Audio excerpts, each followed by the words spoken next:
നമസ്കാരം അമേരിക്ക. വീണ്ടും ഒരു ട്രംപ് ബൈഡൻ റീമാച്ച് അമേരിക്കക്കാരെ കാത്തിരിക്കുമ്പോൾ ഓർമ്മ വരുന്നത് 9 മാസങ്ങൾക്ക് മുൻപ് ഹിസ്റ്റോറിയനും ഹ്യൂവർ ഇൻസ്റ്റിറ്റ്യൂഷൻ സീനിയർ ഫെലോയുമായ നയാൽ ഫെർഗൂസൻ പ്രവചന സ്വഭാവത്തോടെ പറഞ്ഞ വാക്കുകളാണ്. 2024 ട്രംപ് വൈറ്റ് ഹൗസിലേക്ക് തിരികെ എത്തുമെന്നാണ് ഫെർഗൂസൻ അന്ന് പറഞ്ഞത്. പലവിധ കേസുകളുടെ നൂലാമാലയിൽ കുരുങ്ങി ട്രംപിന് ഇനിയൊരു തിരിച്ചുവരവുണ്ടാവില്ലെന്ന് റിപ്പബ്ലിക്കൻസും ട്രംപ്ലിക്കൻസും പോലും ചിന്തിച്ച കാലത്തായിരുന്നു ആ പ്രവചനം. കൊടും വൈരികളുടെ നിയമയുദ്ധത്തിന് പോലും ട്രംപിനെ വൈറ്റ് ഹൗസിൽ നിന്ന് അകറ്റാനാവില്ലെന്ന ആ പ്രവചനത്തിന് കരുത്തേറുകയാണിപ്പോൾ. കോടതിയിലേക്കും തിരിച്ചും അറസ്റ്റിനുമായൊക്കെയുള്ള ട്രംപിന്റെ നടപ്പ് വരെ ആഘോഷിച്ച മാധ്യമ പ്രൈം ടൈമുകൾ ട്രംപിനുള്ള പരസ്യമാണെന്നായിരുന്നു ഫെർഗൂസന്റെ വിലയിരുത്തൽ. പറഞ്ഞതൊക്കെ അച്ചട്ടായി വരുന്ന ഒരു തെരഞ്ഞെടുപ്പ് പ്രൈമറി കാലത്തിലാണ് അമേരിക്ക ഇപ്പോൾ. 14 സംസ്ഥാനങ്ങളിൽ വ്യക്തമായ ഭൂരിപക്ഷം നേടിയ ട്രംപ് അവസാനം വരെ പിടിച്ചു നിന്ന നിക്കി ഹേലി കൂടി പിന്മാറിയതോടെ സർവശക്തനായി മാറിയിരിക്കുകയാണ്. പോരാത്തതിന് രാജ്യം കണ്ട ഏറ്റവും മോശം പ്രസിഡന്റ് എന്ന് പറഞ്ഞ് ബൈഡനെതിരെ ആഞ്ഞടിക്കുകയും ചെയ്തിരിക്കുന്നു ട്രംപ്. 81കാരനായ ബൈഡനും 77കാരനായ ട്രംപും ഏറ്റുമുട്ടുമ്പോൾ അന്തിമ വിജയം ആർക്ക്? 2020 തനിയാവർത്തനം അമേരിക്കക്കാരുടെ പ്രതീക്ഷയ്ക്കെതിരോ? ബൈഡന്റെ പ്രായാധിക്യവും പരിമിതികളും ട്രംപിനെ തുണയ്ക്കുമോ? ലക്കും ലഗാനുമില്ലാത്ത കൾട്ട് ഷോമാനിസം ബൈഡന് വഴി തുറക്കുമോ? American dialogue powered by hedge New York ഈ വാരം ചിന്തിക്കുന്നത് ഈ വിഷയമാണ്. രണ്ടാം ഊഴം.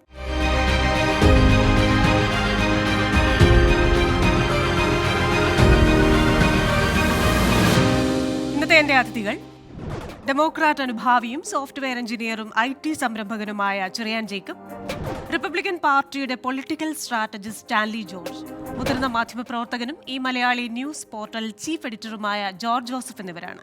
എല്ലാ അതിഥികൾക്കും എല്ലാ പ്രേക്ഷകർക്കും American dialogue powered by hedge ന്യൂയോർക്കിന്റെ മറ്റൊരു എപ്പിസോഡിലേക്ക് സ്വാഗതം.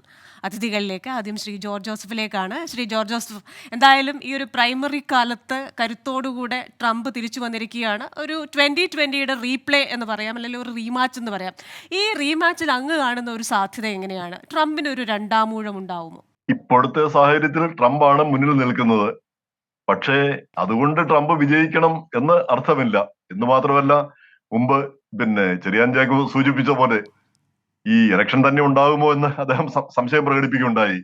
എന്തായാലും ഈ രീതിയിൽ തന്നെ ആയിരിക്കുമോ നവംബറിൽ നമ്മൾ കാര്യങ്ങൾ കാണുന്നത് എന്നുള്ളതാണ് അറിയേണ്ടിയിരിക്കുന്നത്. ട്രംപ് ആയിരിക്കുമോ സ്ഥാനാർത്ഥി, ബൈഡൻ ആയിരിക്കുമോ സ്ഥാനാർത്ഥി, അതോ ഇതിലെന്തെങ്കിലും മാറ്റങ്ങൾ ഉണ്ടാകുമോ? അങ്ങനെയുള്ള ഒരു അനിശ്ചിതത്വം എപ്പോഴും ഉണ്ട്. ഈ അവസാനം വരെ അത് നിലനിൽക്കുമെന്നാണ് എനിക്ക് തോന്നിയിരിക്കുന്നത്. പക്ഷെ ഇപ്പോഴത്തെ സാഹചര്യത്തിൽ ട്രംപിന്റെ സാധ്യതകൾ വളരെ കൂടുതലാണ്. പക്ഷേ ബൈഡനെ നമുക്ക് എഴുതി തള്ളാനൊന്നും പറ്റത്തുമില്ല. കാരണം ഈ ആളുകളുടെ മനസ്സ് എങ്ങോട്ടാണ് പോകുന്നതെന്ന് കൃത്യമായിട്ട് ആർക്കും പറയാനാവാത്ത ഒരു അവസ്ഥയുണ്ട്. ഈ ബൈഡനെ പറ്റി പറയുമ്പോൾ ചില നല്ല കാര്യങ്ങളുണ്ട്. ഒന്നാമത്തെ കാര്യം, ഈ സാമ്പത്തിക സ്ഥിതിയിലും മറ്റെല്ലാ കാര്യങ്ങളിലും അമേരിക്ക മുന്നിട്ട് മെച്ചപ്പെട്ടു നിൽക്കുന്നു. ആകപ്പാടെയുള്ള പ്രശ്നം ഈ ഇമിഗ്രൻസ്, അനധികൃതമായിട്ട് ആളുകൾ ഇങ്ങോട്ട് വരുന്നു എന്നുള്ളതാണ് ഏറ്റവും വലിയ പ്രശ്നം. ഇപ്പോ ആളുകൾ ഇവിടെ ഗ്രീൻ കാർഡ് കിട്ടാനൊക്കെ വർഷങ്ങളായിട്ട് കാത്തു നിൽക്കുമ്പോഴാണ് ഈ ലോകത്തിലുള്ള നാനാഭാഗത്തു നിന്നും, ഇന്ത്യ അടക്കം നാനാഭാഗത്തു നിന്നുള്ള ആളുകൾ അതിർത്തിയിലൂടെ കയറി കൂടി വരുന്നത്. അപ്പൊ അതിനെതിരെ ശക്തമായൊരു ജനരോഷമുണ്ട്. എങ്കിൽ പോലും അതെല്ലാം ട്രംപിന് അനുകൂലമാണ്, അല്ല റിപ്പബ്ലിക്കൻ പാർട്ടിക്ക് അനുകൂലമാണ് എന്ന് പറയാനാവില്ല. ആ ഒരു ഇമിഗ്രന്റ് വിരോധം അത്രയധികം ആ പഴയ രീതിയിൽ കാണുന്നില്ല. കാരണം അത് ട്രംപ് എത്രമാത്രം ഊതിക്കത്തിക്കാൻ ശ്രമിക്കുന്നുണ്ടെന്ന് പറഞ്ഞാൽ കൂടി ആ ഒരു പഴയ വിരോധം ഇപ്പൊ ആളുകൾക്കിടയിൽ കാണുന്നില്ല. കുറെ ആളുകൾ വരുന്നുണ്ട്, അവരെവിടെയൊക്കെയോ ഉണ്ട്, അവർക്ക് ലീഗലായിട്ട് കൊടുക്കാവുന്നവർക്ക് കൊടുക്കണം എന്നുള്ള ഒരു രീതിയിലേക്ക് കാര്യങ്ങൾ പോകുന്നത് പോലെ തോന്നുന്നു. എന്തായാലും ഈ ട്രംപിന്റെ ഏറ്റവും വലിയ വിജയമായിരുന്നു ഈ ആന്റി ഇമിഗ്രന്റ് ഫീലിംഗ് ഉണ്ടാക്കി എന്നുള്ളതാണ്. ആ ഒരു ഫീലിംഗ് ഉണ്ടാക്കാൻ ഇപ്പൊ കഴിയുന്നില്ല. അപ്പൊ അതുകൊണ്ട് തന്നെ ഈ നാനാവിധ നിയമപ്രശ്നങ്ങളിൽ കുടുങ്ങിക്കിടക്കുന്ന ഈ ട്രംപ് ഏത് രീതിയിലാണ് അതിൽ നിന്നെല്ലാം ഊരിപ്പോരുക എന്ന് നമുക്ക് പറയാൻ പറ്റത്തില്ല. ഇപ്പൊ ഒരു സാമാന്യ നിലയിൽ ഒരു പൊളിറ്റീഷ്യന് ഇത്രയധികം പ്രാരബ്ധങ്ങൾ ഉണ്ടാവേണ്ട ഒരു കാര്യമില്ല. നാനാഭാഗത്തു നിന്നുള്ള വേട്ടയാടപ്പെടലാണ് അത് ഒരു മുൻ പ്രസിഡന്റിന്.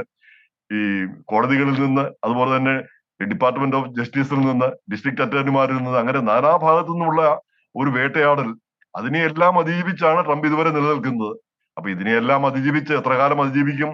ആ അവസാന നിമിഷത്തിലേക്ക് ഏതെങ്കിലും കുരുക്കിൽ ചെന്ന് ചാടുമോ എന്നാണ് നമ്മൾ ഉറ്റുനോക്കിക്കൊണ്ടിരിക്കുന്നത്. അപ്പൊ അങ്ങനെയൊന്നും വന്നില്ല എങ്കിൽ ട്രംപിന്റെ സാധ്യത കൂടുതലാണ്. അതുകൊണ്ട് നമ്മൾ ബൈഡനെ എഴുതി തള്ളാനും പറ്റത്തില്ല എന്നുള്ളതാണ് സാമാന്യ നിലയിൽ ചിന്തിക്കുന്ന ഓരോരുത്തരും കണക്കാക്കുന്ന കാര്യം. പ്രത്യേകിച്ച് ഈ ഇലക്ഷനിൽ കാണുന്ന ഒരു കാര്യം, ആളുകളുടെ താല്പര്യം വളരെ കുറവാണെന്നുള്ളതാണ്. ഈ രണ്ട് വയസ്സിൽ തമ്മിലുള്ള മത്സരം, ഈ ഒരു റീമാച്ച്, പഴയ ഒരു മത്സരത്തിന്റെ ഒരു വീണ്ടും ഒരു കളി എന്നുള്ള ഒരു രീതിയിലേക്ക് ആളുകൾ കാണുന്നു എന്നുള്ള ഒരു പിന്നെ ഒരു രീതിയും കാണുന്നുണ്ട്. അപ്പൊ അതാണ് ഈ ഇലക്ഷനിൽ പ്രത്യേകമായിട്ട് എനിക്ക് തോന്നുന്നത്. എന്തായാലും ട്രംപിന്റെ സാധ്യത, ട്രംപാണ് മുന്നിൽ നിൽക്കുന്നത് എന്നാണ് എനിക്ക് ഇപ്പോൾ തോന്നുന്നത്. ശരി, ശ്രീ ചെറിയാൻ ജേക്കബ്, ഇതേ വിഷയം നമ്മൾ പലതവണ ചർച്ച ചെയ്തിട്ടുള്ളതാണ്. ശ്രീ ജോർജ് ജോസഫ് ചൂണ്ടിക്കാട്ടിയതുപോലെ ഇങ്ങനെ ഒരു തെരഞ്ഞെടുപ്പ് തന്നെ നടക്കുമോ എന്ന ആശങ്ക തന്നെ അങ്ങ് ഉന്നയിച്ചിരുന്നു. ഏതായാലും ഞാൻ അവിടെ അമേരിക്കയിൽ വരുമ്പോൾ, ഈ രണ്ടാമത്തെ പ്രാവശ്യം വരുമ്പോൾ, നിരവധി സംഘടനകളുമായിട്ടും അമേരിക്കൻ പൗരന്മാരുമായിട്ടും ഒക്കെ, അത് പല വിഭാഗങ്ങളിലുള്ള ആൾക്കാരുമായൊക്കെ സംസാരിക്കുന്ന ഒരു സ്ഥിതി ഉണ്ടായിരുന്നു. അപ്പോൾ ഇവരുമായൊക്കെ സംവദിക്കുമ്പോൾ ഇവരിൽ ഒരു 80% ആൾക്കാർ പറയുന്നത് ഞങ്ങൾ ഹോപ്പ്ലെസ് ആണ്, കാരണം ഞങ്ങൾക്കുള്ളത് ഈ ചോയ്സ് ആണ്, ഒന്നുകിൽ ഇത് അല്ലെങ്കിൽ ഇത്. രണ്ടുപേരും പ്രായാധിക്യമുള്ളവർ. ബൈഡൻ ആണെങ്കിൽ ഓർമ്മ പോലുമില്ല, ഭരണപരാജയം പലതും ചൂണ്ടിക്കാണിക്കാനുണ്ട്. ട്രംപ് ആണെങ്കിൽ മറ്റൊരു എക്സ്ട്രീമിൽ നിൽക്കുന്നു. അതുകൊണ്ട് തന്നെ അമേരിക്കൻ ജനതയെന്ന നിലയിൽ ഞങ്ങൾക്ക് കാര്യമായ ഒരു ഹോപ്പും ഇല്ല എന്ന് പറയുന്നു. അങ്ങ് എങ്ങനെയാണ് വിലയിരുത്തുന്നത് ഇതിനെ? Thank you for having me. ഞാനൊരു സംശയം ഇടയ്ക്ക് പ്രകടിപ്പിച്ചത്, ഇലക്ഷൻ ഇതുപോലെ നടക്കുമോ എന്ന് ചോദിച്ചു കഴിഞ്ഞാൽ, ഇപ്പോഴുള്ള ട്രംപ്ലിക്കൻസിന്റെ അവരുടെ എക്സൈറ്റ്മെന്റ് കണ്ടു കഴിഞ്ഞാൽ ഇപ്പൊ തന്നെ വൈറ്റ് ഹൗസിലോട്ട് കയറിയിരിക്കാം എന്നുള്ള തയ്യാറെടുപ്പിലാണ് ട്രംപ് നിൽക്കുന്നതെന്ന് തോന്നുന്നു. 4-ൽ കൂടുതൽ ക്രിമിനൽ കേസുകളാണ് അദ്ദേഹം ഒരേ സമയം ഡീൽ ചെയ്യുന്നത്. പക്ഷെ അതേപോലെ തന്നെ ഇപ്പൊ ഇവിടെ നമ്മൾ നോക്കിക്കഴിഞ്ഞു കഴിഞ്ഞാൽ പ്രൈമറി സീസണിൽ മാക്സിമം പോൾ ചെയ്യപ്പെടുക എന്ന് പറഞ്ഞാൽ ലെസ് ദാൻ 20% അത് അവരുടെ പാർട്ടിയുടെ വോട്ടുകളാണ് വരുന്നത്. അതിൽ നിന്നാണ് അപ്പൊ എപ്പോഴും അത് തീർച്ചയായിട്ടും അഗ്രസീവായിട്ട് നിൽക്കുന്ന കാൻഡിഡേറ്റ്സിനാണ് അതിന്റെ ബെനിഫിറ്റ് കിട്ടുന്നത്. അതുകൊണ്ട് ട്രംപിന് ആ ബെനിഫിറ്റ് ഉണ്ട്. So he got primary clear. അപ്പോൾ മറ്റുള്ളവർക്ക് അത്രയൊന്നും പറയാൻ പറ്റിയിട്ടില്ല. അപ്പോൾ അതുകൊണ്ട് ട്രംപ് മുമ്പിൽ വന്നു എന്ന് പറഞ്ഞത് കൊണ്ട് മാത്രം നമുക്ക് ബൈഡനെ ഇപ്പം ജോർജ് ജോസഫ് സാർ പറഞ്ഞ പോലെ എഴുതി തള്ളാൻ പറ്റില്ല. ഈ ഡെമോക്രാറ്റിക് പാർട്ടിയിൽ ഇന്ന് ഭരണം നടക്കുന്നത് എല്ലാം പ്രസിഡന്റ് ബൈഡന്റെ തലയിൽ കൂടെ പോകുന്നതല്ല. There is a system is in place. അത് പെർഫെക്റ്റ് ആയിട്ട് ഓയിലിട്ട് വർക്ക് ചെയ്യുന്ന പോലെ അത് വർക്ക് ചെയ്യുന്നു. When there is an issue they will കളക്റ്റീവായിട്ടാണ് അവിടെ കാര്യങ്ങൾ തീരുമാനിക്കുന്നത്, അല്ല ഓട്ടോക്രാറ്റിക് ആയിട്ടല്ല. എന്നാൽ നമ്മള് പ്രസിഡന്റ് ട്രംപിന്റെ ലാസ്റ്റ് ഇയറിൽ നമ്മൾ കണ്ടു, ദർ വാസ് കംപ്ലീറ്റ് കയാസ് ഇൻ അഡ്മിനിസ്ട്രേഷനിൽ. കാരണം ഒരാളെ പോലും പുള്ളി ട്രസ്റ്റ് ചെയ്യത്തില്ല. അതായത് ഒരാളെ നമ്മൾ ഒരു ജോലിക്ക് സെലക്ട് ചെയ്യുമ്പോൾ you should do a pre work and make sure that this is the right guy, fit into my policies and practices. അങ്ങനെയുള്ളവർ വേണം തിരഞ്ഞെടുക്കാൻ. അപ്പൊ അങ്ങനെ ഒരു കാര്യം പുള്ളി ചെയ്യല. അപ്പൊ ഇതുകൊണ്ട് തന്നെ ഒത്തിരി ആളുകൾ, വളരെ ക്വാളിറ്റി കുറഞ്ഞ ആളുകൾ അതിൽ വരും. അപ്പൊ അങ്ങനെ വരുമ്പോഴത്തേക്ക് തീർച്ചയായിട്ടും അത് വീണ്ടും പരാജയം. പിന്നെ ഇനിയും അഥവാ ട്രംപ് വന്നാൽ എന്തായിരിക്കും സ്ഥിതി എന്നുള്ള എൻ്റെ ഒരു അസസ്മെന്റ് ഇതാണ്. ട്രംപ് വന്നാൽ അടുത്ത 4 വർഷം it will be a chaotic environment. നിങ്ങൾക്ക് ന്യൂസുകാർക്ക് ഇഷ്ടം പോലെ കൊയ്ത്തിനുള്ള അത്രയും പുള്ളി every day he will put something, some dead cat on the table and he will divert from the main and core issues.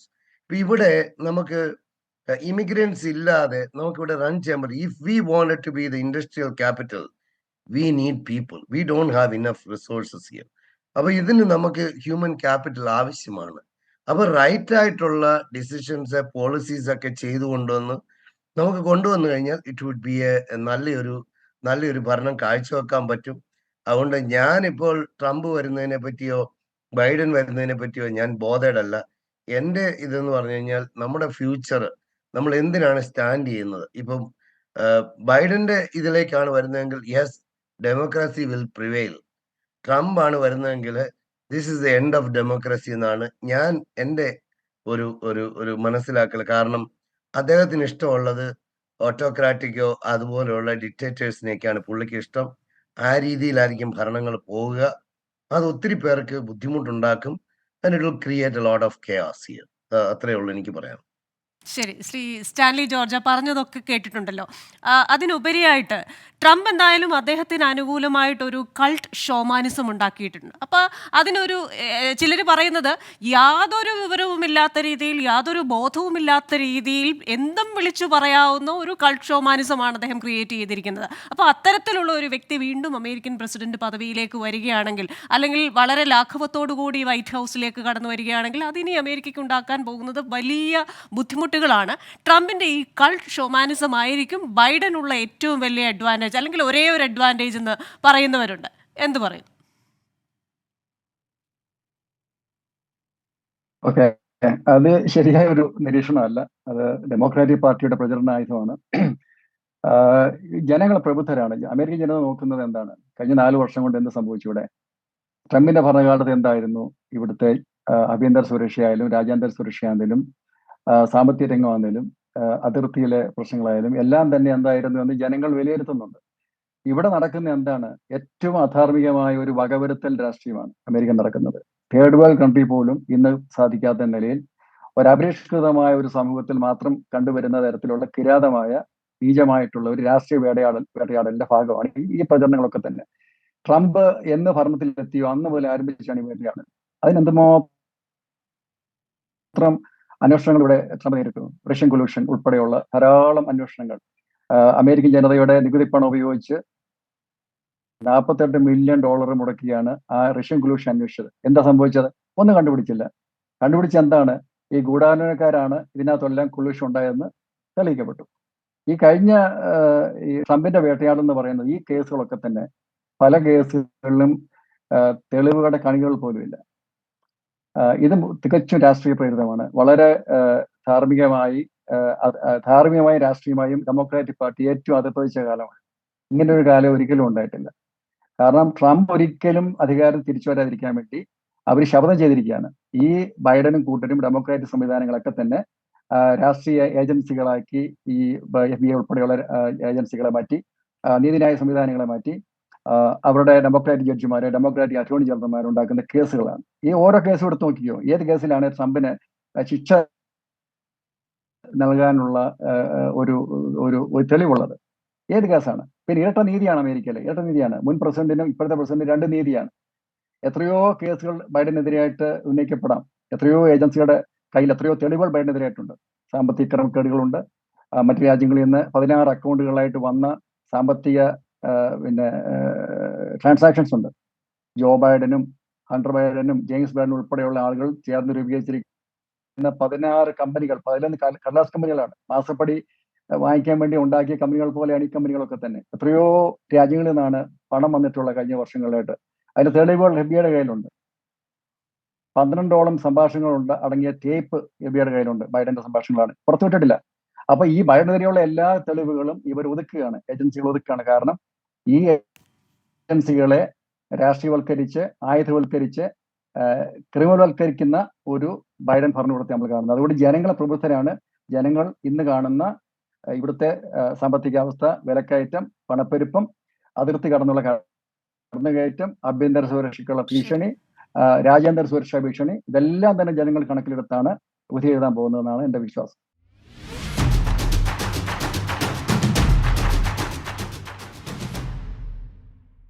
ഇപ്പോൾ ഈ ബൈഡന്റെ അഫ്ഗാനിസ്ഥാനിലെ നയം, യുക്രൈനിലെ നയം, ഇപ്പോൾ ഈ പശ്ചിമേഷ്യയിലെ നയം, ഇതൊക്കെ വ്യാപകമായി വിമർശിക്കപ്പെടുന്ന ഒരു ഘട്ടം കൂടിയുണ്ടല്ലോ. പ്രത്യേകിച്ച് ഈ അടുത്തിടെ ഈ ഗസയിലേക്ക് മരണം വിതച്ചുകൊണ്ട് പതിക്കുന്ന ഓരോ ഇസ്രായേൽ ആയുധങ്ങളിലും അമേരിക്കൻ മുദ്രയുണ്ട്. അതേസമയം തന്നെ മറുകൈകൊണ്ട് അവർക്ക് ആഹാരപ്പൊതികളും നൽകുന്നുണ്ട് ഗസയിലേക്ക്. അപ്പോൾ ഇത് ഒരു ഇരട്ടത്താപ്പാണ്, ബൈഡന്റെ ഒരു ഇരട്ട മുഖമാണ് എന്ന് വിമർശിച്ചത് ഡെമോക്രാറ്റായ റോഖാന് തന്നെയാണ് ഈ അടുത്തിടെ. ഒരു കൈകൊണ്ട് ഇരകൾക്ക് ഭക്ഷണവും മറുകൈകൊണ്ട് അക്രമികൾക്ക് ആയുധവും കൊടുക്കുന്നു എന്നൊരു വിമർശനം വന്നിട്ടുണ്ട്. അപ്പോൾ ഈ രീതിയിലുള്ള ബൈഡന്റെ നയങ്ങൾ അത് ട്രംപിനെ തുണയ്ക്കുമെന്ന് അങ്ങ് കരുതുന്നുണ്ടോ? ബൈഡന്റെ നയങ്ങൾ എന്നതിനെ പറയാൻ പറ്റത്തില്ല. അമേരിക്കയുടെ നയങ്ങൾ, അതിപ്പം ട്രംപ് പ്രസിഡന്റ് ആയാലും ഇതൊക്കെ ഇങ്ങനെയൊക്കെ തന്നെ ചെയ്യത്തുള്ളൂ. ഈ ഇസ്രായേലിന് അനുകൂലമായിട്ട് തന്നെ ആയിരിക്കും ട്രംപും പ്രവർത്തിക്കാൻ പോവുക. അതിന് എതിരായിട്ട് പ്രവർത്തിക്കുന്ന ഒരു പ്രശ്നം ചിന്തിക്കേണ്ട കാര്യമില്ല. അങ്ങനെ ആരെങ്കിലും റിപ്പബ്ലിക്കൻസ് ഒക്കെ ഇപ്പൊ പറയുന്നുണ്ടെങ്കിൽ പോലും. കാരണം അമേരിക്കയുടെ ഒരു ഭാഗമായിട്ട് തന്നെയാണ് ഇസ്രായേലിനെ ഇപ്പൊ അമേരിക്ക കാണുന്നത്. ഈ ഗാസയിൽ ആളുകൾ കൊല്ലപ്പെടുന്നു, അതിഭീകരമായിട്ടുള്ള അവസ്ഥയിലൂടെ അവര് പോകുന്നു. വളരെ ദുഃഖകരമായ ഒരു കാര്യമാണത്. പക്ഷെ അമേരിക്കയിൽ ഈ നല്ലൊരു പങ്ക് ജനത കാണുന്നത്, പ്രത്യേകിച്ച് ഈ ഇസ്രായേലിനെ ആക്രമിച്ചത്, ഒരുപാട് പേരെ 10,500 പേരെ കൊന്നു, കുറെ പേരെ പിടിച്ചുകൊണ്ടുപോയി. അത് ഈ ഹമാസിനും അതുപോലെ തന്നെ പലസ്തീൻ ജനതയ്ക്കും എതിരായിട്ടുള്ള ഏറ്റവും വലിയൊരു വികാരം ഇവിടെ ഉണർത്തിയിട്ടുണ്ട്. പ്രത്യേകിച്ച് നമുക്കറിയാം ഇവിടെ ജൂവിഷ് കമ്മ്യൂണിറ്റി വളരെ പവർഫുൾ ആണ്, വളരെ ശക്തരാണ്. അവർക്ക് ധാരാളം ജനപിന്തുണയുമുണ്ട്. അതേസമയം തന്നെ അവർക്കെതിരായിട്ടുള്ള ഒരു ശക്തി വളർന്നു വരുന്നുമുണ്ട്. അതിപ്പം ഇലക്ഷനിലൊക്കെ നമ്മൾ കാണുന്നുമുണ്ട്. അപ്പൊ എങ്ങനെ വന്നാലും ആ അമേരിക്കയുടെ നയം ഇങ്ങനെയല്ലാതെ ഒരു നയം അമേരിക്കയിൽ നിന്ന് പ്രതീക്ഷിക്കേണ്ടതില്ല. ഗാസയിൽ ഇപ്പം ബൈഡൻ ഭരിച്ചാലും ട്രംപ് ഭരിച്ചാലും ഇതൊക്കെ ഇങ്ങനെയൊക്കെ തന്നെയായിരിക്കും സംഭവിക്കാൻ പോകുന്നത്. അപ്പൊ അത് എങ്ങനെയും ഒരു പരിഹാരം ഉണ്ടാക്കാനുള്ള ഒരു ശ്രമം പ്രത്യേകിച്ച് ബൈഡന്റെ ഭാഗത്തു നിന്നാണ് കൂടുതൽ ഉണ്ടാവുക എന്നാണ് എനിക്ക് തോന്നുന്നത്. ട്രംപ് ആണെങ്കിൽ അത് കട്ട് ആൻഡ് ഡ്രൈ ആയിട്ട് തന്നെ അവർക്കെതിരായിട്ട് നിലകൊള്ളുമെന്ന് ആണ് എനിക്ക് തോന്നിപ്പോയിട്ടുള്ളത്. നേരെ മറിച്ച് യുക്രൈന്റെ കാര്യത്തിലാണെങ്കിൽ ട്രംപിന്റെ നിലപാട് എന്തായിരിക്കുമെന്ന് നമുക്ക് പറയാൻ പറ്റത്തില്ല. ട്രംപ് കാരണം ഒരു റഷ്യൻ അനുകൂല നിലപാട് ട്രംപിന്റെ ഭാഗത്തു നിന്നുണ്ടായിരുന്നു. അപ്പൊ അത് ട്രംപ് പ്രസിഡന്റ് ആയി കഴിഞ്ഞാൽ പിന്നെ ഈ റഷ്യൻ അനുകൂല നിലപാട് സ്വീകരിക്കുകയും യുക്രൈനെ കൈയൊഴിയുകയും ചെയ്യുമോ എന്നുള്ള ഒരു സ്ഥിതി, അതിനെപ്പറ്റി പലരും ആശങ്കപ്പെടുന്നുണ്ട്. പ്രത്യേകിച്ച് അമേരിക്ക ഒരിക്കലും റഷ്യയെ ഒരു സുഹൃത്തായിട്ട് കണക്കാക്കിയിട്ടില്ല, ഒരു ശത്രുവായിട്ടാണ് കണക്കാക്കിയിരിക്കുന്നത്. അതാ ട്രഡീഷണൽ ആയിട്ടുള്ള ഒരു കാര്യമായിരിക്കാം. പക്ഷെ അതിനൊരു മാറ്റം ട്രംപിന്റെ കാലത്താണ് വന്നത്. റഷ്യ അങ്ങനെ ഒരു ശത്രുവല്ല എന്നുള്ള നിലയിലേക്ക് കൊണ്ടുവന്നത്. എന്തായാലും ആ ശത്രുപക്ഷത്തേക്ക് വീണ്ടും ഡെമോക്രാറ്റുകളുടെ കാലത്ത് വന്നു. അതിനിപ്പോ ട്രംപ് തിരിച്ചു വന്നാൽ യുക്രൈന്റെ ഭാവി എന്തായിരിക്കും എന്നാണ് നമുക്ക് കണ്ടറിയേണ്ടിയിരിക്കുന്നത്. നേരെ മറിച്ച് ഇസ്രയേലിന്റെ ഭാവിയെ പറ്റി സംശയിക്കൊന്നും വേണ്ട. അത് ഇങ്ങനെ തന്നെയായിരിക്കും. അത് പ്രസിഡന്റ് ആരായിരുന്നാലും അമേരിക്ക ഇസ്രയേലിന്റെ കൂടെ ആയിരിക്കും. കാരണം ഇസ്രയേലിനെ വിട്ടുള്ള ഒരു കാര്യത്തെ പറ്റി അമേരിക്ക ചിന്തിക്കുന്ന ഒരു പ്രശ്നം ഇപ്പോഴത്തെ സാഹചര്യത്തിലില്ല. പിന്നെ ഈ മനുഷ്യന്റെ ദുരിതങ്ങളും ഒക്കെ കാണുമ്പോൾ അത് നമുക്ക് ഹൃദയവേദന ഉണ്ടാക്കുന്നു. ലോകമെങ്ങും ഹൃദയവേദന ഉണ്ടാക്കുന്നു. അതിനൊരു പരിഹാരം ഉണ്ടാവണമെന്നാണ് എല്ലാവരും ആഗ്രഹിക്കുന്നത്. നേരെ മറിച്ച് ഇത് ഹമാസ് വടി കൊടുത്ത് അടി മേടിച്ചു എന്നുള്ള ഒരു ചിന്താഗതിയാണ് ഇവിടെ പരക്കെ ഉള്ളത്. അവർ പോയി ഒരു രാജ്യത്ത് കടന്നു കയറിയിട്ട് അവിടെ 10,500 പേരെ കൊന്നേച്ച് കുറെ പേരെ പിടിച്ചോണ്ട് പോയിട്ട് ഇന്ത്യ ആയിരുന്നെ എന്ത് ചെയ്യുമായിരുന്നു? ഇന്ത്യയിൽ ഇപ്പൊ പാകിസ്ഥാൻ വന്ന് നമ്മുടെ കുറെ ആളുകളെ, നമ്മുടെ രാജ്യം ആക്രമിച്ച ഒരു 10,500 പേരെ കൊന്നു, 10-300 പേരെ പിടിച്ചോണ്ട് പോയാൽ നമ്മൾ എന്ത് ചെയ്യുമായിരുന്നു? ഇതൊക്കെ തന്നെയാണ്, ആ രീതിയിലാണ് ആളുകൾ ചിന്തിക്കുന്നത്. അപ്പം ഗാസ അല്ലെങ്കിൽ ഇസ്രായേൽ വിഷയം അത് പേഴ്സണെ റിലേറ്റ് ചെയ്യുന്നതല്ല, പ്രസിഡന്റ് ആരെന്നുള്ളതല്ല അവിടെ പ്രശ്നം ഇരിക്കുന്നത്. അമേരിക്കയും അല്ലെങ്കിൽ അമേരിക്കയിലുള്ള ചിന്താഗതിയും തമ്മിലുള്ള ഒരു വ്യത്യാസമാണ് എന്നാണ് ഞാൻ മനസ്സിലാക്കുന്നത്. പക്ഷെ യുക്രൈന്റെ കാര്യത്തിൽ എന്ത് സംഭവിക്കുമെന്ന് നമുക്ക് ചിന്തിക്കേണ്ടിയിരിക്കുന്നു. ഇനി അഫ്ഗാനിസ്ഥാന്റെ കാര്യം പറഞ്ഞാൽ അത് വാസ്തവം പറഞ്ഞാൽ അത് ബൈഡൻ കയറിയ ഉടനെ ചെയ്തതാണ്. അത് ട്രംപിന്റെ കാലത്ത് തുടങ്ങി വെച്ച ഒരു കാര്യം ബൈഡൻ പൂർത്തിയാക്കി. പക്ഷേ അത് വളരെ തിരക്കിട്ടും വിവേകശൂന്യമായിട്ട് ചെയ്തു എന്നുള്ളതാണ് സത്യം. അതില് ഒരു തെറ്റ് പറയാനില്ല. പിന്നെ അത് അമേരിക്കയുടെ ഒരു പരാജയം തന്നെ എനിക്ക് തോന്നിയിട്ടുണ്ട്. 10-20 വർഷം അവിടെ അമേരിക്കൻ സേന അവിടെ ഉണ്ടായിരുന്നു. എന്നിട്ട് അവിടെ ഒരു മാറ്റം ഉണ്ടാക്കാൻ അമേരിക്കയ്ക്ക് കഴിഞ്ഞില്ല. അവിടുത്തെ ജനങ്ങളിൽ ഒരു ചിന്താഗതിയിൽ ഒരു മാറ്റം ഉണ്ടാക്കാനായിട്ട് വീണ്ടും ആ താലിബാൻ തിരിച്ചു വരുന്ന ഒരു സ്ഥിതിയിലേക്കാണ് വരുന്നത്. ആ തീവ്രവാദികൾ തിരിച്ചു വരുന്നതിനുള്ള സ്ഥിതി. നേരെ മറിച്ച് അവിടെ ഒരു ജനാധിപത്യം സ്ഥാപിക്കാനായിട്ട് എന്തുകൊണ്ട് അമേരിക്കയ്ക്ക് കഴിഞ്ഞില്ല? അമേരിക്കയുടെ സൈന്യവും അമേരിക്കയുടെ കൺട്രോളിലായിരുന്ന ആ കാലത്ത്. അപ്പൊ അതൊരു പരാജയമായിട്ടാണ് എനിക്ക് തോന്നിയിരിക്കുന്നത്. അതിപ്പം ബൈഡനെ മാത്രം കുറ്റം പറഞ്ഞിട്ട് കാര്യമില്ല. എങ്കിലും അതൊരു വമ്പൻ പരാജയമായിരുന്നു എന്നുള്ളതിന് ഒരു തർക്കവുമില്ല താനും. ഇത്രയുമാണ് എനിക്ക് പറയാനുള്ളത്. ശരി, എന്തായാലും അമേരിക്കൻ തെരഞ്ഞെടുപ്പിൽ ഇത് ഒരു ഫാക്ടറായി കണക്കാക്കപ്പെടും എന്നുള്ളത് പലരും വിലയിരുത്തുന്നുണ്ട്. ശ്രീ ചെറിയാൻ ജേക്കബ്, ഇത്തവണ അമേരിക്കയിൽ വന്നപ്പോൾ ഈ പ്യൂ റിസർച്ച് സെന്ററിൽ പല ഇലക്ഷൻ പ്രവചനങ്ങളും വളരെ കൃത്യമായി നടത്തിയ പ്യൂ റിസർച്ച് സെന്ററിൽ പോകാനിടയായി.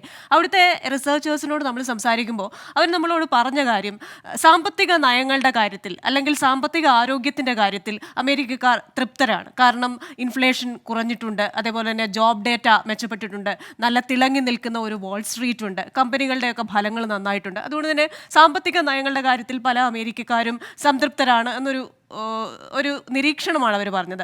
അതേസമയം തന്നെ ഇലക്ഷനെ ബാധിക്കാനിടയുള്ള മറ്റൊരു പ്രമുഖ കാരണമായി അവർ പറഞ്ഞത് ഈ അബോർഷൻ റൈറ്റ്സുമായി ബന്ധപ്പെട്ട പല സംസ്ഥാനങ്ങളുടെയും ഒരു വികാരമാണ്.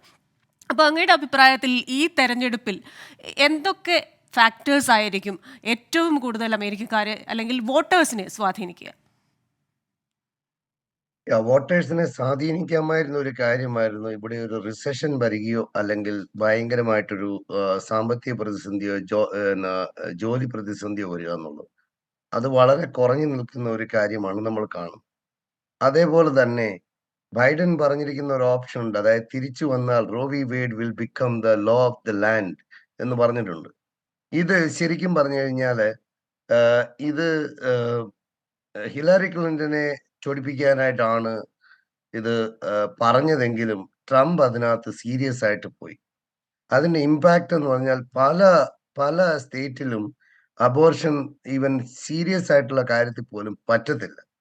അപ്പൊ ഇവിടെ എല്ലാരും ഉണ്ടാകുന്ന എല്ലാരും ഇങ്ങനെ അബോർഷൻ ചെയ്ത് നടക്കുന്ന അങ്ങനെ ഒരു സിറ്റുവേഷൻ അല്ല. ഇപ്പൊ നമ്മളെ സംബന്ധിച്ച് ഹ്യൂമൻ റൈറ്റ്സ് ഇമ്പോർട്ടന്റ് ആണ്. അപ്പൊ അത് പ്രത്യേകിച്ച് സ്ത്രീകളുടെ അവരുടെ അവകാശങ്ങളെ അവർക്ക് അത് ധ്വനിച്ചു എന്നുള്ളത് തീർച്ചയായിട്ടും ഒരു കാര്യമാണ്. അത് ഫ്യൂച്ചറില് അത് തീർച്ചയായിട്ടും അത് റിപ്പബ്ലിക്കൻ പാർട്ടിക്ക് അത് ബാധകമാകും. അത് കൂടുതലായിട്ടും ഈ വിഷയത്തിൽ തെരഞ്ഞെടുപ്പിൽ അത് ഫലിക്കുമെന്ന് തന്നെയാണ് ഞാൻ വിശ്വസിക്കുന്നത്. കാരണം ഓരോ സ്റ്റേറ്റും റിപ്പബ്ലിക്കൻ സ്റ്റേറ്റും മോർ സ്ട്രിഞ്ചന്റ് ആയിട്ട് കൊണ്ടുവരുമ്പോഴത്തേക്ക് തീർച്ചയായിട്ടും അതൊരു കാര്യമാണ്. അപ്പോൾ അല്ലാതെ ഇവിടുത്തെ ഒരു സാമ്പത്തിക പ്രതിസന്ധിയോ മറ്റൊന്നും ഇതിനകത്ത് വരാൻ പോകുന്നതായിട്ട് എനിക്ക് തോന്നുന്നില്ല. പിന്നെ എല്ലാവരും ഒരു പെസിമിസ്റ്റിക് ആണ് ഇപ്രാവശ്യത്തെ ഇതിനെപ്പറ്റി. Nobody is much serious on this particular election. അത് അതാണ് ഞാനിവിടെ പൊതുവെ കണ്ടുവരുന്ന കാര്യം. അപ്പൊ തീർച്ചയായിട്ടും നമ്മള് മറ്റുള്ള കാര്യങ്ങൾ പറയുമ്പോൾ പ്രത്യേകിച്ച് അഫ്ഗാനിസ്ഥാന്റെ കാര്യം 4 വർഷം മുമ്പേക്ക് പുറകോട്ട് നമ്മൾ അല്ലെങ്കിൽ 3 വർഷം മുമ്പ് പുറകോട്ട് തിരിഞ്ഞു നോക്കുമ്പോൾ അത് റോങ് ആയിരുന്നു തോന്നും. പക്ഷെ ഇന്ന് നമ്മൾ തിരിഞ്ഞു നോക്കിക്കഴിഞ്ഞാൽ yes, it is still make A lot of sense. കാരണം ആ റീജിയനിൽ നിന്ന് മേജർ ആയിട്ടുള്ള ത്രെറ്റ്സോ ഒന്നും തന്നെ വരുന്നില്ല. അല്ലെങ്കിൽ ആ അഫ്ഗാനിസ്ഥാൻ എന്ന കൺട്രി ഈ സ്റ്റിൽ ഫങ്ഷനിങ്. അത് താലിബാൻ ഭരിച്ചോ മറ്റുള്ളവർ ഭരിച്ചോ എന്നുള്ളതിലല്ല. കാരണം ആ ഒരു ജനത്തിന് ഇതുപോലെയുള്ള സിസ്റ്റം ഒക്കെ അവർക്ക് പറ്റത്തുള്ളൂ. അവിടെ ഡെമോക്രസി കൊണ്ടുവന്ന് നമ്മൾ അടിച്ചേൽപ്പിക്കുക എന്ന് പറഞ്ഞാൽ അത് നടക്കുന്ന കാര്യമല്ലെന്നാണ് നമ്മളെ കാലം പഠിപ്പിച്ചത്. ഈ ഇന്റർനാഷണൽ ഫാക്ടേഴ്സ് ഒന്നും തന്നെ മേജർ ആയിട്ട് ഈ ഇലക്ഷനെ ബാധിക്കാൻ പോകുന്നില്ല. ഇവിടെ ഇപ്രാവശ്യം നിങ്ങൾ പറഞ്ഞത് വളരെ കറക്റ്റ് ആണ്. മേജർ ആയിട്ട് ഇമ്പാക്ട് ചെയ്യാൻ പറ്റുന്ന ഒരെണ്ണം വന്ന് റോ വി വെയ്ഡ് തിരിച്ചു കൊണ്ടുവരുമെന്ന് ബൈഡൻ ഇപ്പോൾ സ്റ്റേറ്റ് ഓഫ് ദി യൂണിയനിൽ പറഞ്ഞിട്ടുണ്ട്. അപ്പൊ അത് സീരിയസ് ആണെങ്കിൽ ഇത് കൊണ്ടുവരണം. പക്ഷെ വേറൊരു പ്രോബ്ലം ഉണ്ട്. ഇതേപോലെ തന്നെ ബൈഡൻ ജയിക്കാമായിരിക്കാം. പക്ഷെ മിക്കവാറും എൻ്റെ ഒരു അസസ്മെന്റില് കോൺഗ്രസും സെനറ്റും രണ്ടും മിക്കവാറും റിപ്പബ്ലിക്കൻസിന്റെ കൈ പോകാൻ ചാൻസ് ഉണ്ട്. അങ്ങനെ ഉണ്ടെങ്കിൽ it is going to be a tight 2 years for Biden and then they can get back to normals എന്നാണ് എൻ്റെ ഒരു അസസ്മെന്റ്. അപ്പൊ ഞാൻ കാണുന്നത് ബൈഡൻ ജയിക്കും, കോൺഗ്രസും ഇതും ഡെമോക്രാറ്റ്സിനും നഷ്ടമാകും. ബൈഡൻ ജയിക്കുന്ന ബൈഡന്റെ ഗുണം കൊണ്ടല്ല, ട്രംപ് എന്ന് പറയുന്ന ആൾ എതിര് നിൽക്കുന്നതുകൊണ്ട് റിപ്പബ്ലിക്കൻസ് വോട്ട് ചെയ്ത് ബൈഡനെ ജയിപ്പിക്കുന്നതാണ്. അതാണ് റിയാലിറ്റി. അല്ലാതെ ബൈഡന്റെ കഴിവുകൊണ്ടാണെന്ന് ഞാൻ വിശ്വസിക്കുന്നില്ല. Thank you. അതെ അതെ, എന്തായാലും നമുക്ക് എല്ലാ കാലത്തെയും പോലെ ഈ നവംബറിന് ശേഷം അല്ലെങ്കിൽ ഈ റിസൾട്ട് വരുന്ന ജനുവരിക്ക് ശേഷം വീണ്ടും കാണുമ്പോൾ നമുക്ക് ഈ 3 പേരും പറയുന്ന അഭിപ്രായങ്ങളെ വീണ്ടും നമുക്കൊന്ന് കമ്പയർ ചെയ്യാം. ശ്രീ സ്റ്റാൻലി ജോർജ്, അമേരിക്കൻ സമ്പദ് വ്യവസ്ഥ എന്ന് പറയുമ്പോൾ അതിൻ്റെ നട്ടെല്ലെന്ന് പറയുന്നത് കുടിയേറ്റക്കാരാണ്. അത് ലോകത്തിൻ്റെ നാനാഭാഗങ്ങളിൽ നിന്നുള്ള കുടിയേറ്റക്കാർ പണ്ട് ഈ എല്ലിസ് ഐലൻഡിൽ വന്ന് എല്ലാ കഷ്ടപ്പാടുകളും സഹിച്ച് അവിടെ എത്തി അവിടുത്തെ ഇമിഗ്രേഷൻ പ്രോസസ്സൊക്കെ കഴിഞ്ഞ് അമേരിക്കയുടെ ഭാഗമായി അമേരിക്ക എത്രത്തോളം സ്നേഹത്തോടെ കരുതലോടുകൂടെ അവരെ ചേർത്ത് പിടിച്ചുവെന്ന് നമ്മൾ ആ എല്ലിസ് ഐലൻഡ് മ്യൂസിയം ഒക്കെ സന്ദർശിക്കുമ്പോൾ നമുക്ക് മനസ്സിലാകും. ലോകത്ത് മറ്റേതൊരു രാജ്യവും കുടിയേറ്റക്കാരെ കരുതുന്നതിനേക്കാൾ കൂടുതൽ അമേരിക്ക കരുതിയിട്ടുണ്ട്. അതിലേറെ ഈ കുടിയേറ്റക്കാർ അമേരിക്കയ്ക്ക് സംഭാവന ചെയ്തിട്ടുണ്ട്. അതുകൊണ്ട് തന്നെ ഈ ട്രംപ് എന്ന് കേൾക്കുമ്പോൾ നമ്മൾ അതിൻ്റെ ഒരു പര്യായ പദമായി കാണുന്നത് ആൻറ്റി ഇമിഗ്രൻ്റ് ആറ്റിറ്റ്യൂഡ് എന്നതാണ്. അപ്പോൾ ഈ കുടിയേറ്റക്കാർക്കെതിരായ ട്രംപിൻ്റെ ഒരു നിലപാട് അത് വൈറ്റ് ഹൗസിലേക്കുള്ള അദ്ദേഹത്തിൻ്റെ വഴി തടയുമോ? ട്രംപ് ഒരിക്കലും കുടിയേറ്റ വിരുദ്ധനല്ല. ഇത് തെറ്റായ ഒരു ആരോപണമാണ്, തെറ്റായ പ്രചരണമാണ്. കുടിയേറ്റ രാജ്യമാണ് അമേരിക്ക. ഒരു പ്രസിഡന്റിനും കുടിയേറ്റം തടയാൻ കഴിയത്തില്ല. ഏറ്റവും തികച്ചും തെറ്റായ ബാലിശമായ ഒരു ആരോപണമാണ് ട്രംപിനെതിരായിട്ടുള്ളത്. ട്രംപ് കുടിയേറ്റ വിരുദ്ധനല്ല. ട്രംപ് ഈ അനധികൃത കുടിയേറ്റത്തെ തടയാൻ ആഗ്രഹിക്കുന്ന ഒരാളാണ്. കാരണം 9 മില്യൺ ആൾക്കാരാണ് കഴിഞ്ഞ 3 വർഷം കൊണ്ട് അതിർത്തി കടന്നെത്തിയത്. ഞാൻ മിക്കവാറും ന്യൂയോർക്ക് സിറ്റി പോയി കാണാറുണ്ട്. 10,000-കണക്കിന് ആൾക്കാർ ന്യൂയോർക്ക് സിറ്റിയിൽ തമ്പടിച്ചിരിക്കുകയാണ്. പ്രളയമാണ് അവിടെ. അവിടെയുള്ള കടകൾ കുത്തിപ്പൊളിക്കുന്നു. ആയുധവൽക്കരിക്കപ്പെട്ട ആളുകൾ കുറ്റവാസനയോടുകൂടി ധാരാളം കുറ്റകൃത്യങ്ങൾ ഏർപ്പെടുന്നു. അവിടെ സിറ്റിക്ക് പണമില്ല. സിറ്റി തകർന്നിരിക്കുകയാണ് ഇവരെ കൊണ്ട്. കാരണം അനേക കടകൾ, ഞാൻ അനേക ഷോപ്പ് ഓണേഴ്സ് വഴി ഞാൻ സംസാരിച്ച കഴിഞ്ഞ ദിവസങ്ങളൊക്കെ തന്നെ അവരുടെ കടകൾ കുത്തിപ്പൊളിച്ച് സംഘമായിട്ട് വന്ന് കടകൾ ലൂട്ട് ചെയ്തോണ്ട് പോവുകയാണ്. ഈ അമേരിക്കയിലെ പല നഗരങ്ങളിലും ഈ പ്രളയം കാരണം ജനജീവനം ദുസ്സഹമായിരിക്കുകയാണ്. കാരണം ന്യൂയോർക്ക് സിറ്റിയിൽ നിന്ന് ആളുകൾ ഒഴിഞ്ഞു പോവുകയാണ്. ബിസിനസ്സുകളൊക്കെ തന്നെ ഭയപ്പാടോടുകൂടിയാണ് മുമ്പോട്ട് പോയിക്കൊണ്ടിരിക്കുന്നത്. കാരണം 10,000-കണക്കിന് ആളുകൾ ഓരോ നഗരങ്ങളിൽ വന്ന് തമ്പടിച്ച് അവിടെ വ്യഭിചാരം കൂടുന്നു, മോഷണം കൂടുന്നു, കുറ്റകൃത്യങ്ങൾ കൂടുന്നു, പിടിച്ചുപറി കൂടുന്നു. കഴിഞ്ഞ ദിവസം ന്യൂയോർക്കിലെ ഗവർണർ 1000-ഓളം നാഷണൽ ഗാർഡുകളെ നിയോഗിച്ചിരിക്കുകയാണ് സബ്വേയുടെ സുരക്ഷത്തിന് വേണ്ടി. 10,000-കണക്കിന് പോലീസുകാർ വേറെയുണ്ട് NYPDയുടെ. കാരണം സബ്വേയിൽ കുറ്റകൃത്യങ്ങൾ വർദ്ധിച്ചുകൊണ്ടിരിക്കുകയാണ്. ആയുധമേന്തിക്കൊണ്ടുള്ള ആളുകളാണ് ഈ മൈഗ്രൻസ് വന്നിരിക്കുന്നത്. അപ്പൊ ഇത് ഭയങ്കര ഒരു വലിയ ഭീകരമായ വിഷയമാണ്. പിന്നെ നേരത്തെ ചെറിയാൻ ജേക്കബ് സാർ പറഞ്ഞ പോലെ ആഭ്യന്തര സാമ്പത്തിക രംഗം വളരെയധികം വിലയിരുത്തപ്പെടുന്ന ഒരു കാലമാണിത്. കാരണം വിലക്കയറ്റം നിങ്ങൾ ആലോചിച്ച് നോക്കി, നമ്മൾ ഈ പറയുന്നവർക്കെല്ലാം എന്തുമാത്രം വിലക്കയറ്റം നേരിട്ടുകൊണ്ടിരിക്കുകയാണ്. ഇവിടെ എനർജി ഇൻഡിപെൻഡന്റ് ആയിരുന്ന അമേരിക്ക ഇന്ന് ഗ്യാസ് വാങ്ങിക്കുകയാണ്. അപ്പൊ അമേരിക്കൻ നയതന്ത്രം ലോകമെങ്ങും ഇതുപോലെ പരാജയപ്പെട്ട ഒരു കാലം ഉണ്ടായിട്ടില്ല. ഉക്രൈൻ വാർ അമേരിക്കയ്ക്ക് ഒഴിവാക്കാമായിരുന്നു. ഈ ബൈഡൻ ഭരണകൂടം വിചാരിച്ചിരുന്നെങ്കിൽ, നയതന്ത്രം ഉപയോഗിച്ചിരുന്നെങ്കിൽ യുദ്ധം ഉണ്ടാകില്ലായിരുന്നു. കാരണം പുടിൻ കാത്തിരുന്നു അമേരിക്കയുടെ ഒരു വാക്കിന് വേണ്ടി.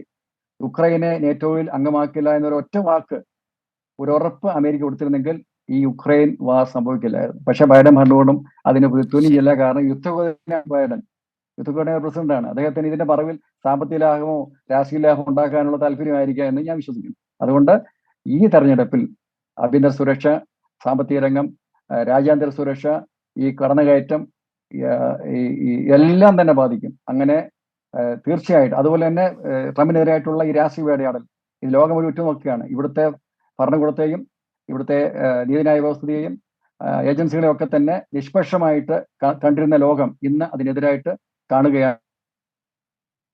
അത് അമേരിക്ക അപഹാസ്യമായിക്കൊണ്ടിരിക്കുകയാണ്. ഇതൊക്കെ തന്നെ ജനങ്ങൾ വിലയിരുത്തുമെന്നാണ് എന്റെ വിശ്വാസം. ശരി, എന്തായാലും ലോകം മുഴുവൻ ഉറ്റുനോക്കുന്ന ഒരു തെരഞ്ഞെടുപ്പായിരിക്കും അമേരിക്കയിലേത്. ലോകത്തിന്റെ പകുതിയോളം പോളിംഗ് ബൂത്തിൽ എത്തുന്ന ഒരു പ്രത്യേക വർഷമാണ്. ഇന്ത്യയും പോളിംഗ് ബൂത്തിലേക്ക് പോവുകയാണ്. അപ്പോൾ ഓരോ ഇടത്തും തെരഞ്ഞെടുക്കപ്പെടുന്നത് ആരാണ് എന്നത് ഇനിയുള്ള ഒരു ലോകക്രമത്തെ വലിയ രീതിയിൽ ബാധിക്കാനിടയുണ്ട്. അപ്പോൾ നമുക്ക് ഈ നവംബർ ഇലക്ഷൻ വരെ ഇടയ്ക്കിടയ്ക്ക് ഇങ്ങനെ കാണാം. ഓരോ തവണയും ഇതിന്റെ ഒരു പുരോഗതി അനലൈസ് ചെയ്തു പോകാം. അപ്പോൾ വീണ്ടും കാണാം. Thank you very much Shri George Joseph, Shri Cherian Jacob and Shri Stanley George. American dialogue powered by hedge ന്യൂയോർക്കിന്റെ എപ്പിസോഡ് ഇവിടെ പൂർണ്ണമാവുകയാണ്. അടുത്ത ആഴ്ച മറ്റൊരു വിഷയവുമായി വീണ്ടും കാണാം. Till then stay safe.